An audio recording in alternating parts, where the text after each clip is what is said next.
Hello, little princess. Hi, I liked your song. Why, thank you. I like your dog. Put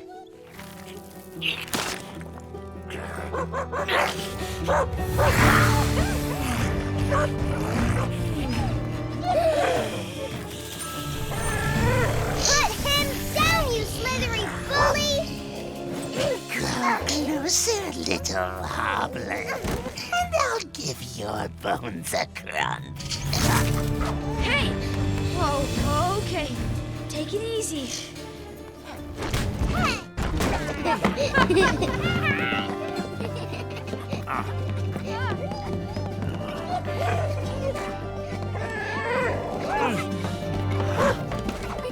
Enough!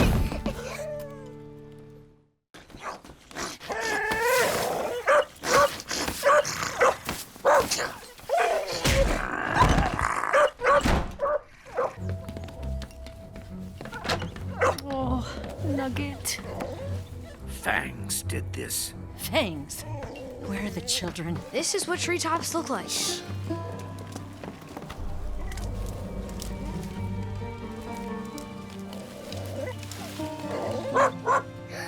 Nugget! It's Nugget!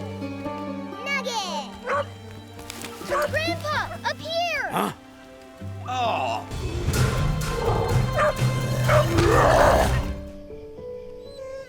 Nugget!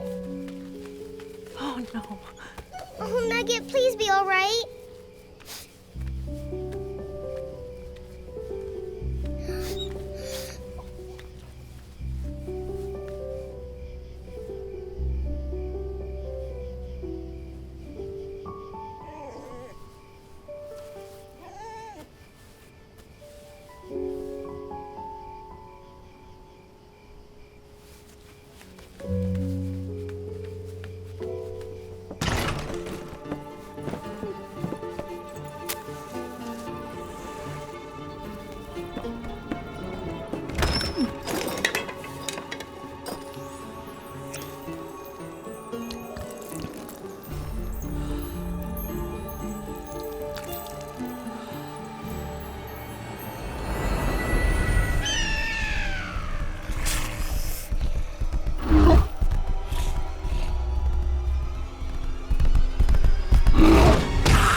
Nugget! He's alive! But how? I gave him too many drops. Take care of Mr. Pete, all right, Nugget?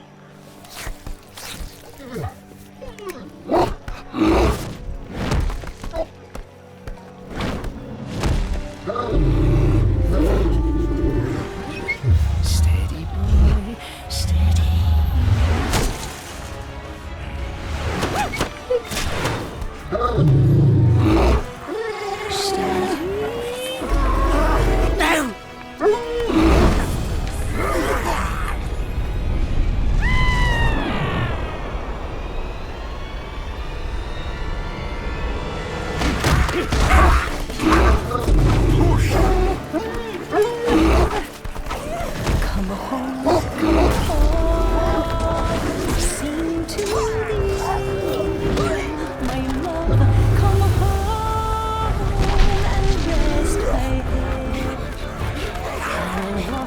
There's just too many of them, boy. Well, if this is the end, let's make it good.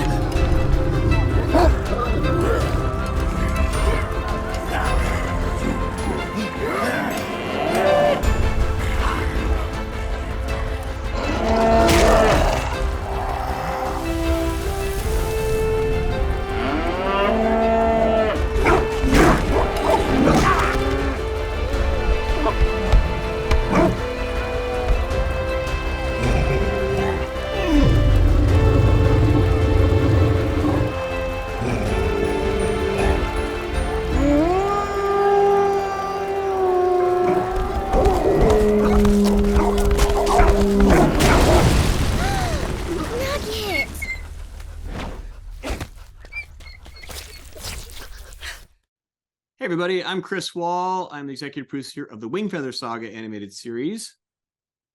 Hi, I'm Nicholas Kole. I'm a character designer, illustrator, sometimes production designer, and I got to work on the Wingfeather Saga original animated short and did a lot of the characters you're going to see in season 2. And Nicholas has been was introduced to us early in our process and is a good friend and designed a lot of our characters, Nicholas, including a very special character named Nugget, the family dog. And in fact, Nugget is now a really cool little plush. It's so good. And so in celebration of dear Nugget being out in the world where you can snuggle him, I had somebody ask me, hey, how big is he? This big. That's how big he is. They were like, is he big Nugget or regular Nugget? Oh yeah, he's regular. Regular Nugget, yeah. So it's great. Yeah, he looks awesome. So when I produced VeggieTales, we got these kind of plush. And there's little ones up on the shelf over there, I just realized. And then this guy. Yeah. And I don't know if you know this, Nicholas, but we had at Big Idea, when we had our offices over at the factory, we had a huge version of Bob and Larry, like beanbag size Bob. You could go like body on him, right? So I think we should do a Nugget that size too. Just a giant, truly huge big Nugget, like life size. Yeah, I like it. Snuggle up with him. Yeah, absolutely. So, Nicholas, you designed Nugget so many years ago, and I don't even remember what dogs we sampled then.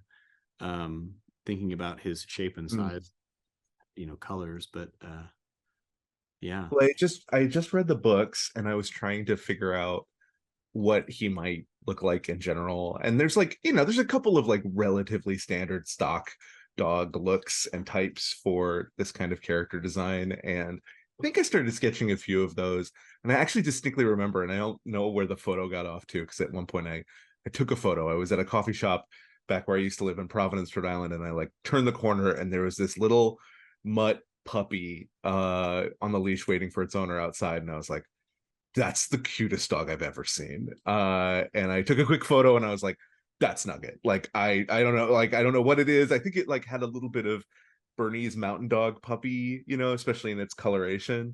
And it hadn't even occurred to me to like kind of mix the colors that way until that moment. And I was like, oh yeah, that's gotta be it. So we know a lot of our fans love that sweet one and have done drawings and so forth. And tonight I thought it'd be fun, if you wouldn't mind, to show us a little bit about how you draw Nugget. Now, this isn't meant to be like the authority, but it's pretty close to it. So let's dive in. I'm going to give it my best shot and try not to be too nervous going in. We'll see. Follow along. I'm going to draw off screen, and then at the end, we'll show what I've done. Compare it? Oh, that's good. I like that idea a lot. Yeah. And if it's absolutely terrible, well, it's not that you're a bad teacher, but... just might need to rethink my retirement plans. That's all. Yeah. I mean, I love any character design I usually do. I'm going to start with like kind of the ball of the skull. For Nugget in particular, even with the dog, huh? Even with the dog, yeah, because he's not just like a pure canine. He's a little person in a sense, like he operates very much with the same kind of rules as a little human character would, in a sense, just design wise. Like when you're designing little like lovable pets, you can kind of either go very like abstract and animal with them, or you can make them like a little member of the cast, so he's designed more in that way. So he has a similar proportion, a lot of forehead on Nugget. He's got this little like kind of box shaped muzzle. It's almost a little bit like Superman's kind of situation up front. Yeah, look at that. And it kind of takes on that little form there. I'm not sure that I'm satisfied with the scale of that though. I think a little smaller. Yeah, I love that. So you're using some special tools there, because I can't scale my pen right now. Oh, I'm sorry. Right, I am going to be cheating. Good luck. Good luck. I'm going to point that out. My drawing later. Yeah. Not too much of a chin on him. Just a little one. He's still just a little guy, Nicholas, when we made big version of Nugget, we actually played around and had to make some proportion shifts. And our friend Naomi actually helped. Naomi's the best. That's great. She did a great job. I really love where you guys landed with Nugget and the show in his large form. I was really, you get great performances out of him too, which is delightful. Like his features are really emotive. Not to spoil anything, Mr. Kole, but just before we got on here, I believe you got to see a little bit of Nugget in season 2 when I showed you. Yeah, and you're not wrong. He looks awesome. He's cute. There was something, you know, in transforming him to something larger. And I'd love to talk more to Naomi about what her thinking was specifically. I did notice for sure that like Big Nugget has like even more sort of like, he has like a big domed forehead. His eyes are like down here, and his ears are like pretty small, right? Like they're kind of hanging out up there a little bit. Obviously, like it's supported by like a big, you know, kind of shape. Right. There. He feels more like that, but Little Nugget still has this kind of slightly more baby-like kind of soft, which is similar to any other character design that you've done. I know you've talked about that before, where the proportion of the eyes to the body really tells you a lot about kind of the totally, yeah, like who they are and what kind of like part they'll play. I think, you know, just the sweetness and cuteness of him was the most important thing to land for me. And then he looked like he fit with the kids. Like he's kind of the fourth Igiby kid, you know, especially early on. And so making sure that he looks like, I don't know, like Lily's best friend, you know, I think that was pretty important. So when I do eyes, just as a note here, like I really like to do just the sort of circles of the pupils before I do any other part of the eyes. For whatever reason, it's just the way I like to start, and then I work the eyelashes in from there. And he's got really big pupils. That's actually a pretty consistent look for the kids in the main cast of the show. There's like large pupils that don't have a ton of like color like iris. There's a lot of like black people, and I really like the look of like this. I'll just skip ahead and do the little shines. I like a big black sort of pupil-y irisy. I don't even know what to call it at that point, because it's really just, it's all one with a really little sparkle in the eyes. Little sparkle. Something specifically cute about that. And then just a little hint at a lower lash line there. That's looking good. Cool. And then he's got some little eyebrows, if memory serves. I'm looking over at the art book I've got. The art book, is that what you have over there, Mr. Kole? Yes, sir. Yes, I've got the Wingfeather Saga season 1. Can you see my camera at all while I'm doing this too? Yeah, I've got the art book right here, open to the page with Nugget, just so I can. And OG Lily, that's like the old one from. True, yeah. Tom Owens is Lily, and then eventually my first and then second takes, maybe even 3. No, yeah, she got 3 full different design passes plus the book covers. So drawn a lot of Lily. A lot of Lily. She was probably the character to work on. You know, Nugget came together fairly quickly. He really did, yeah. He really did. I think sometimes when it was very like enjoyable to be working on that short with you guys, because we were such a small team and we were moving pretty quick on a relatively low budget, and that can sometimes be a blessing in that, like, instead of waffling for a long time, decisions get made pretty fast. Yeah, that's the one we're going with, and you commit to it. Yeah, my team about that the other day, that like in my opinion, it's better to commit to a decision and just make the best version of it you can, than to spend a lot more time and money thinking about it, because that kind of flipping back and forth usually produces frustrating results, right? You know? It's not that refinement's not possible. I totally respect that, but totally.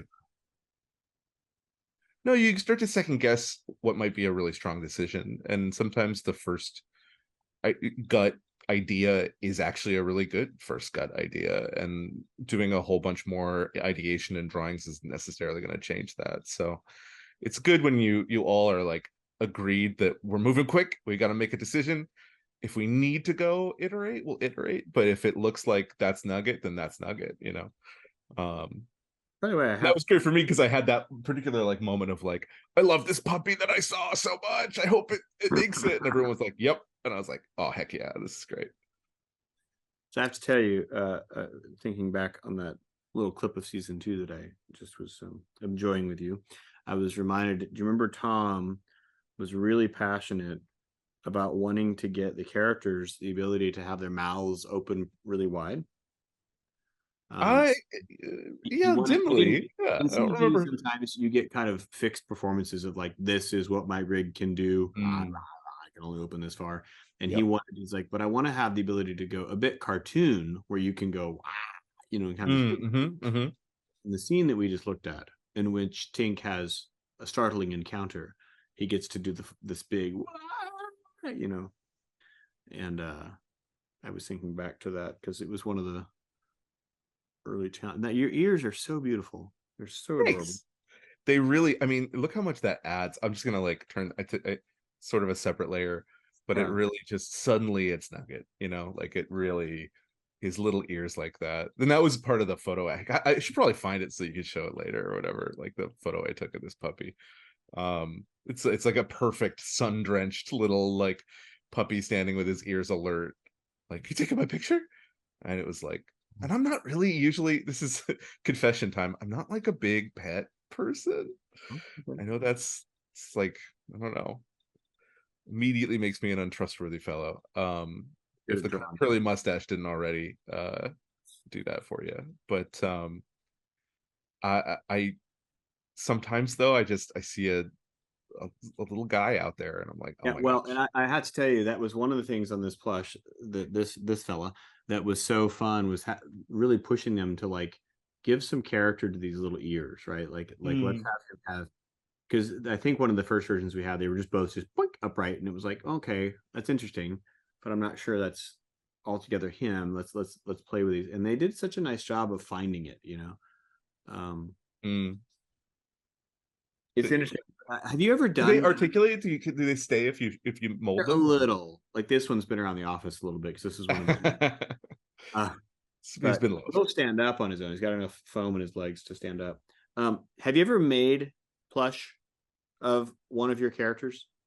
I mean, I've had plush commissioned by other artists who are amazing at it, because I think there's like, it's one of those honors, you know, of like when somebody who's really a craftsman does it, it feels really special. When it's done wrong, it is weird, man. We now have plush, at least around the office, of Toothy Cow, which that's really challenging because the proportions and getting kind of the belly fat and so forth. And then we have a thwap, and we have a squeedlin, the little thing with the fun teeth. So we've gotten to see it. I want to see. And they're not always successful. Like some of them come in and be like, "Ooh, that ain't right," you know. But okay, I gotta draw my legs. I'm falling behind you. Figure out making his body proportions are not right yet, so I gotta fuss with this. I think his legs are getting a little longer. Your legs when you're deciding this. When you're deciding the leg, and it's better. Sorry, go ahead. When you're deciding the leg and its proportion, we just had a thing. We had a design. It's actually for season 3 of a chorkney. Remember this kind of bird they ride. Getting the proportions right on that, and I it was struggling because I was like, well, I don't think the proportions are right yet, but I don't know how to tell you that it's wrong. How do you think about proportions? Like, because obviously they say so much about the character, right? Super true. It's a funny mix of like what's expressive, what's like sort of a fantastical element that's novel and interesting for this context, right? So like a chorkney is not a thing that exists, so you have a lot of freedom to kind of invent in that space. But with creature design, I find that like it's one of those areas in art and design where you really want to like learn the rules before you break them. Okay. And anatomy is like a very big deal when it comes to critters and creatures. So I would definitely start that kind of process by looking at whatever birds or reptiles have a sort of similar proportion or setup in terms of their legs, and really look at the flow of their anatomy. Like how does one thing lead into the other? Under the surface, all our muscles are like laying on top of each other, kind of like it's a system of different things kind of tensing and overlapping.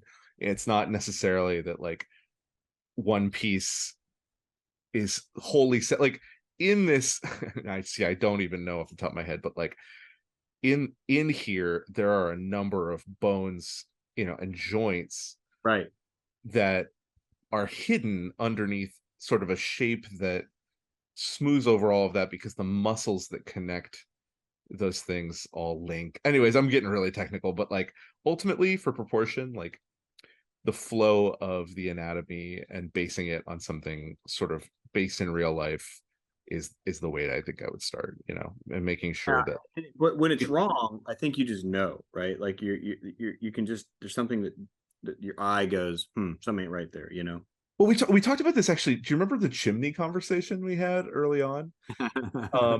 There was like, we were looking at like buildings, right? In Wingfeather. I'm just doing a little side doodle over here, right? You got your little thatched roofed house, whatever, over here.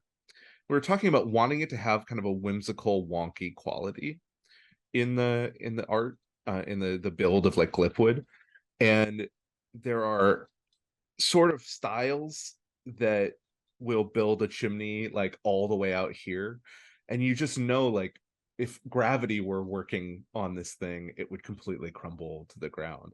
And so our kind of feeling was like, we're going to have those wonky, whimsical zigzags, but they have to like kind of build on top of each other so that there's still sort of an underlying believability, right? To like gravity, like they're counteracting and counterbalancing each other, these like shapes on the chimney. So it's like a whole conversation we had like in the early days of figuring out what Glip would look like. And I think like animal anatomy and something like a Chorkney leg operates the same way. You can do a leg that looks like really shapy and really adventurous and cool and weird, but it doesn't look like it'll bear weight, and the moment you start moving that in animation, then it all falls apart, and it just looks awful. There's you ever watched Titan AE back in the 90s, like the animated movie? It's a real dated reference. I talk about it quite a lot because of Matt Damon's unbelievably poor performance. Fine actor. He's a terrible voice actor. Excellent. I talk about it quite a lot because it's a number of like really rough missed opportunities character design wise in it, because it's it's exciting to get to like design a bunch of aliens in a sort of space epic, post-apocalyptic. I just felt like it was possible that it could have been so much cooler than it wound up being. And one of the aliens has these legs that just have like one extra set of knees too many, and I think her anatomy is like, she's got the pelvis, the spine here, right, and then it's like knee, and then back to the ankle, and then down, and then a foot, and it's just too many knees. Like it's one, two, and when it's in moving, it's just like this was a bad call. Titan is still 2D, and so I think one of the things that CG forced is because someone would have to rig that joint, right, in CG, and go, excuse me, I'm not sure I can do this. Yes, this doesn't make any sense. Yes, please, sir. Explain. Okay, how are you doing his fourth leg? Are we hiding that leg? I was going to ignore it, but we could definitely like block it in there. Yeah, mine doesn't look as good as okay. We imagine like him standing on a little like square, his fourth leg would hit somewhere back there, and I'm being pretty loose and approximate with this. Mine's worse than yours, so when you see it in a minute, you're gonna understand why I asked, and you'll be like, oh, yeah. So when I start a sketch like this, I stay really loose. I don't like to feel like everything needs to come out perfect, which makes me really self-conscious when my friend Chris asks me to come draw in front of people. because You're doing usually it takes a few rounds for things to start looking like my art in a way that I'm proud of, but we're not there yet. yeah, We're getting well, when you see mine, you're like, man, I do like his little eyes. I'm gonna sort of grab his eyes and muzzle area here and keep them. We just gotta tell everybody they gotta stay to the end because you're just gonna you're gonna like love. Oh wow, are you really gonna hype me up even more? You're gonna love my drawing. It's because when you see Nicholas's here, folks, and then you're gonna see mine. That's why there's professionals in the world. So I'm gonna just set a layer to multiply. I just need right now, even though What are you drawing? Oh, I'm using Procreate. Procreate. Ew. Yes, sir. On the iPad. Still with it. What's that? Still with it. You were the OG Procreate guy that I knew. You're still That's rocking right.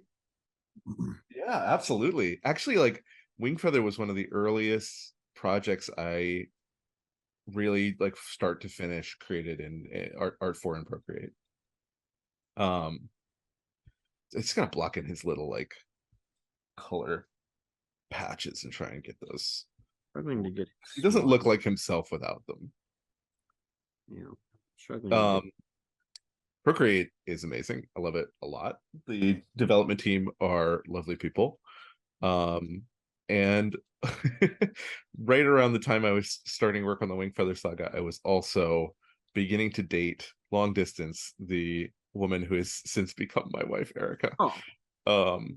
And trying to travel 3,000 miles at a time to date somebody from another country was really tough with a Cintiq and Photoshop. You really can't lug that around like that. So I took up Procreate as just out of absolute desperation and necessity because I had to go see about a girl, you know. Beautiful. So yeah. Sometimes you pick up a tool and you're like, all right, I have to make this work. Well, I think it's one of the things that I love about, you take any creative process where you say, here's the tool I have to use. I'm going to make this work. What can we accomplish together? And I think back to even when we got to work together in that short film, and to set this all in motion, it was like, all right, here's the Keith Lengo always talks about it.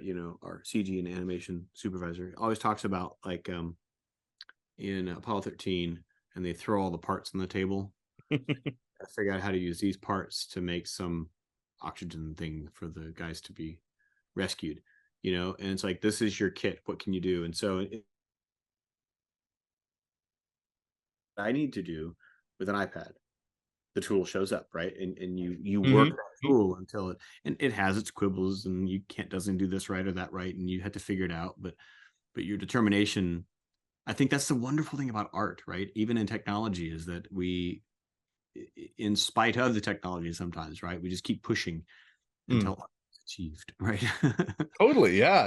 It's just where you want to get to. Somewhere in your mind you have it fixed. You're like, okay, a nugget's in there somewhere, and I've just got to make this tool spit them out.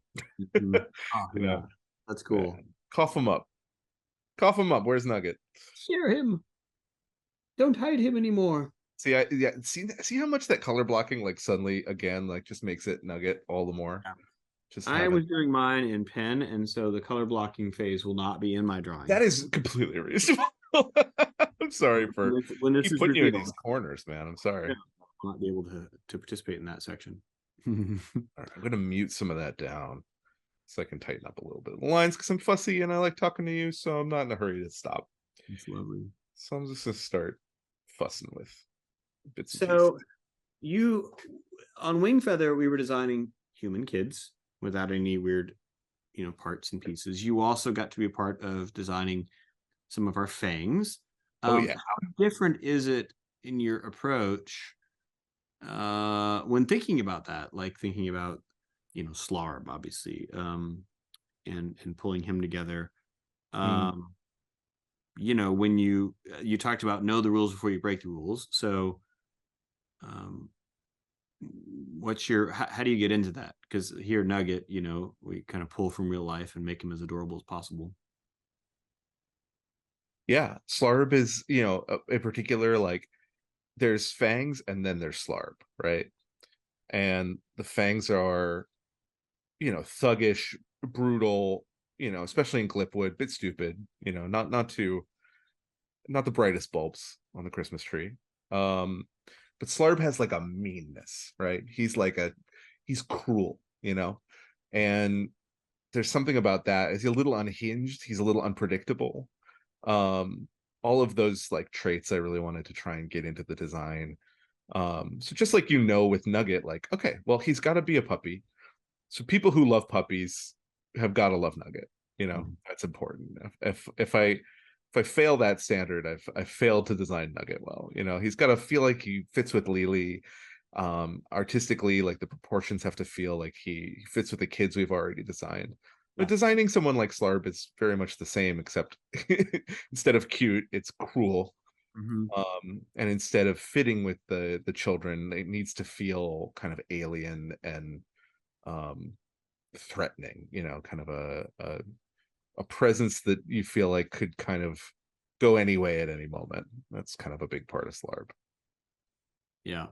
Yeah, and the opportunity to kind of push proportions, right? I remember talking about like, these aren't symmetrical, and there's ways in which his armature and legs kind of jut in odd angles to make him, to add to that kind of monstrous, almost, certainly broken kind of something. Absolutely, yeah. And all the fangs are really fun in that way. You can really push shapes. And I think that there's something, for me at least, when I'm designing a cute puppy or a kid, I'm actually more stressed out that I am designing a fang, at any given moment, because I feel like cute is about subtle, symmetrical proportions. Things have to be just so, it has to hang just right. Beauty, our conventional sort of ideas of beauty anyways, like, it's symmetrical, it's round, it's pleasant, it's there's a lot of rules and a lot of opinions that come in, but we don't subject ugliness to that level of scrutiny. And it's very relaxing to design a character that's just meant to be just completely gnarly. And I love them. And I think that's why you get a lot of characters like in Disney movies and just across like animation that are beloved by many, but despite being like horrible villains and doing terrible things, is that the artists designing them got to really cut loose and finally relax and design something really fun where they weren't so concerned about whether it was like,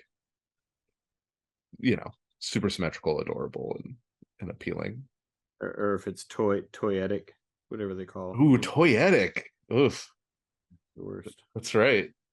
That's a word. It's a loaded word. They just but I like toyetic. What's that? It was just out at Toy Fair. Oh yeah.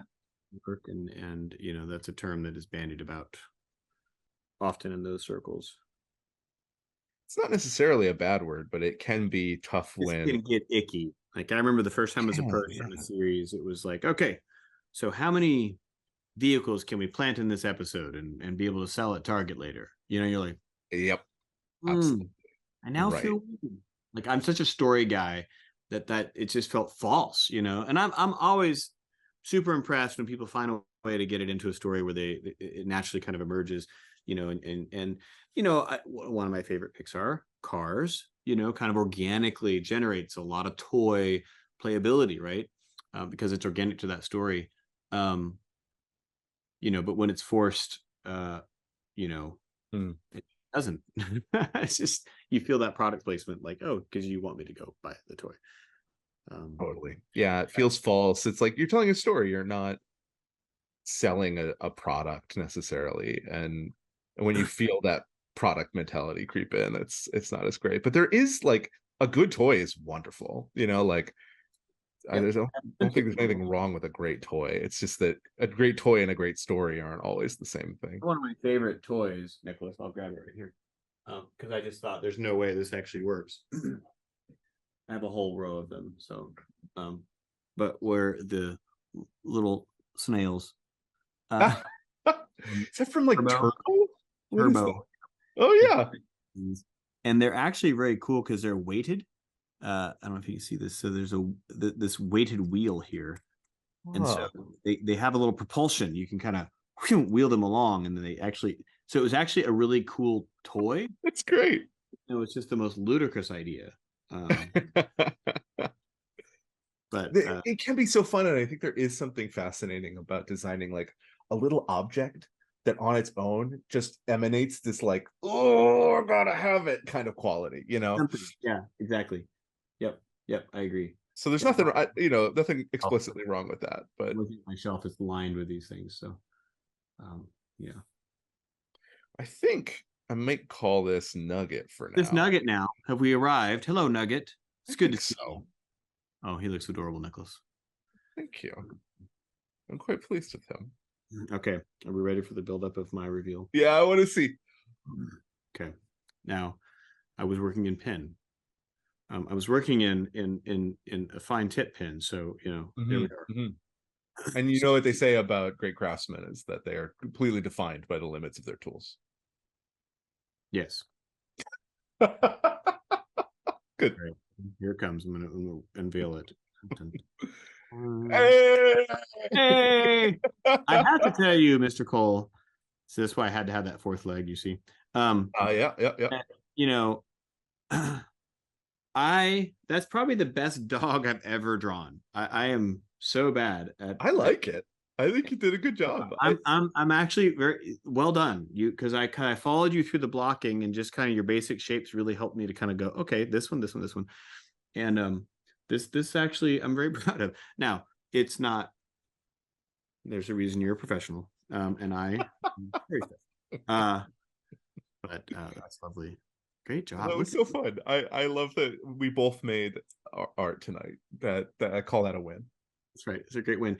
And I have to tell you, so I showed you this a little bit ago, but for everybody at home, I have a bit of an announcement here to share, and that is that they can now go online to the internets, and they can find. I don't know where it is. It is at Wingfeather. No, it's at angel.com. Something, but it's anyways in our store. There is a link. It'll probably show up on the line here. To it looks so good. Our season 1 Blu-ray and DVD has arrived. This is it's a funny thing that I wasn't sure that we needed this, and yet now it has arrived. And much like our dear Nugget here, there's something about the physical parts of him that is really special, and this is really, really sweet. So this guy is out in the world, and if you're interested in this, you can go on the internet. It's here it is. Yes, or angel.com/Wingfeather DVD. Now don't worry, it's not just DVD. It actually has a Blu-ray in it. DVD, the resolution is just not fantastic. As a part of this wonderful thing, there is a really cool running video commentary track that Andrew and myself did. And so we actually talk through the episodes and kind of offer our thoughts on what was made. And so that's one of the cool features on this. And to kind of demonstrate that, we're going to end by showing you a clip from one of those episodes. And so we'll set that up now and see you next time. Nicholas, thanks again for joining us. Awesome. If you are at home, enjoy this fine clip. Take care. Thanks. See you in Aerwiar. So she obviously is destined to become really gifted with the whistle harp and create music that really is profound. And this is a moment where it's just quieter, the beginning of that, right? Yep. I think that's one of the things that was hard about season 1 and even here in episode 1 is not getting ahead of ourselves, because you can definitely push these kids to be more mature, more capable, and keeping a pace, right, that says we're going to get there. Yeah, we just got to let them. Yep. The beginnings, but also not be afraid to start the beginnings of their journey, Where'd she go? And now the Fang music comes. First time for Fang music. Such a great theme. You wanted there to be electric guitar. Well, so Ben, Shive, and myself, I think Isaac was a little bit on this, argued hard for the electric guitar. We had there was one version that was like full on like. Yeah, it was like. So this is like a lesser version of something. One of my favorite little Easter eggs is about to happen. Do you know what I'm going to say? No, what? Oh, yes. I was so happy that this. I love this. The bite crunch. Yes. Chunk. He's just so awful. Like the fact that he knocks Lily down. This is, yeah. Also, that he's little the worst. hay is totally an Avatar Airbender thing. Oh, really? Where Avatar, to lessen the blow. Wait, get ready. Here comes the Easter egg. Yeah. Look at that Oh, there it figure. is. Did you see the figure? What was that? Go back. Who might that have been? But Avatar would do this whenever somebody would get hurt, to lessen they'd throw a little ooh, ow, like that in it, and it made you feel like if he knocked her down and she was like, you know, you'd be like, oh, right. he's awful. But if she's like, hey, you jerk. Interesting. So emotionally, it was one of those little inserts we kind of. Yep. I'm gonna make him really mean, but not. Right. Yeah. Oh, I love that moment right there. All that 2D stuff with the dust swirling. So this chase sequence, Bill, the director of this episode, boarded all this himself, and it was. I mean, so out the good. gate, it was like the wonky camera angles, bouncing off, a little bit of parkour. Bam! Even that stop was his, and the kids act casual. Again, this is a wonderful conversation. So this is actually. So it's Kellen talking to Kellen. Kellen talking to Kellen there, and this is Christopher. Who's Commander Norm? I don't think I realized that was Christopher. So it's like it's so fun. You get these actors who can play all these different roles. He's like the better version of. It's funny because on a genus level, we actually were trying to make the Slarb and Vop similar. Vop's like the better version of him. Right. More 2D animated. Like spit. maybe I almost said something that was a spoiler. Yeah. I didn't say it. Careful. But he's clearly the more upright one, and Slarb's kind of stooped over. Yeah. Here's a question: do you think Slarb obeyed them? Did you think he left the kids alone at this moment? He's thinking about it. Sneaky sneak. No. Don't. And then we introduce Pharenia. Which Pharenia, being a part of a rebellion, was a big thing that you were harping on early on.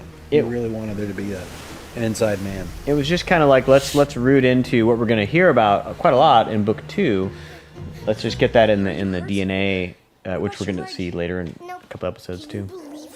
That's so sweet. Taking I care love of his that sister. too. Oh, look at the little Nugget patting She's her like, as well. Yep, I'm good. Yep. And then, oh my, the sea dragons. How hard was this water to get? Yeah, it was really hard to get right because there's a CG version of it that's just not good. Water is tricky, right? You can make it look photoreal, but to make it feel painterly, and like it's in our world style, which now that we're in the middle of season 2 production, we have a lot of the same challenges there. Yep. And I think we've finally gotten them right. But Lily, what are you doing? and here's this beautiful song. Romy sang this, just practiced it like crazy, and then was ready to go for it on the day we performed. She loved the opportunity. We've heard from fans a lot, AP, that this sea dragon thing is like the most powerful thing that they. It's great, isn't it? I just saw a video on Facebook yesterday of 2 kids doing this song at a piano recital.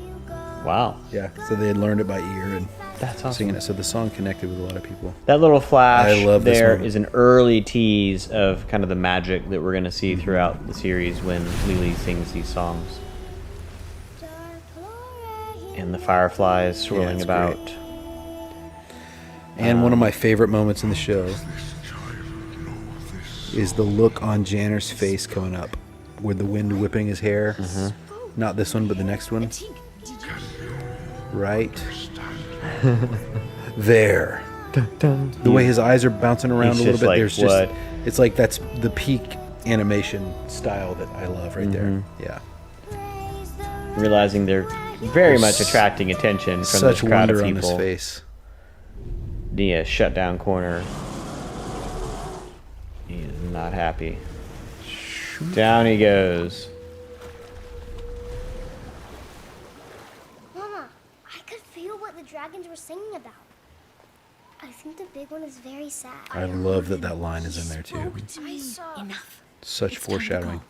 Now. Off they go.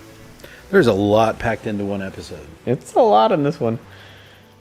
I love these visuals. Oh my gosh. Yeah, it's great, isn't it? It's so pretty at night. Fireflies dancing about. Goblin Grizzlefinch Oh, happened to you? that gives me ET vibes. Tank's all excited, not reading the room. That Poto's not terribly excited about what Tank's telling him. Fangs? Now slow your tongue, boy. What? Like we talked about, Papa. Batten the hatches. Batten the hatches. So we wanted some sort of code between them that was like Get inside and a predetermined plan should something happen, right? And this was something we talked about a few times with, you know, what sort of predetermined plan did the family have? What was their kind of like fire mode, whatever that was? And we'll see that coming up in other episodes, that they clearly had worked out some things, you know. Places at once. You defended your sister, and all three of you are home safe. Tonight, that's all that matters. And I love this affirmation for Janner. Like, Janner tried hard here. It didn't go well. He wants that sense of responsibility. He knows he didn't get it right. And then he's got this really disturbing interaction. Like, I heard some things, and Poto's not really going to help him with this one. Come on, let's get to work. This same interaction happens again in season 2. Yeah, and if you know the story, you know why. Mm-hmm. But it's planting some seeds. Mm-hmm. That was another moonshot. There you go. Yeah. So many moonshots. But it was the same day, so the phase is correct. Yeah, that's right. I love the single candle scene it's so here. good, isn't it? Dragons will be gone south tomorrow. Quiet night. All right, what happened today? Bad things. Fangs go back to them. Fangs could come knocking at our door. We don't know, right? And we leave this family kind of in limbo. And then for the viewers at home, land it with, yeah, there's a guy out there who's thinking about them. I love the lighting right here, too. We got a fresh batch of nasties to This is one of the first shots we saw. It was one of the first ones that like Keith composited made, yep. ones that we saw. Got a fresh I batch. was just like, and oh nasty. my goodness. And this cool fade out on With his eyes still glowing. So good.